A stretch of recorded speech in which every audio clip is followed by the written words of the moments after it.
हा साकेनाका सिग्नल आहे. बघता सिग्नल बंद आहे तरी हे बाईकवाले जातात. हवालदार कुठे नाही. साकेनाका सिग्नल आहे.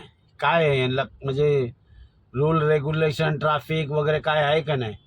बिंदास चालले तर बिंदास. बघा हे बघा इकडून सरळ क्रॉस रेड सिग्नल आहे. अजून 107 सेकंद बाकी आहेत. समोरचे ट्रॅफिक चालू झाले तरी काय बाईकवाले मगाशी तर एकदम 150-60 गेले. काय यांना काय फिकीर नाही. ट्रॅफिकवाला कुठेतरी कोपऱ्यात बसला असेल हवालदार RTOवाला. बिंदास जिथे गरज आहे तिथे हे लोक नसतात. जिथे जिथे काय नसेल ना तिथे विनाकारण हे लोक अडवतात. तुमचं हे नाही ते नाही ते नाही. खुशाल व इथे बघा सकाळची वेळ आहे 11 वाजलेत. या असा अंधाधुंदी कारभार आहे. कळलं काय काय सगळं वाऱ्यावरची वरात आहे इथे.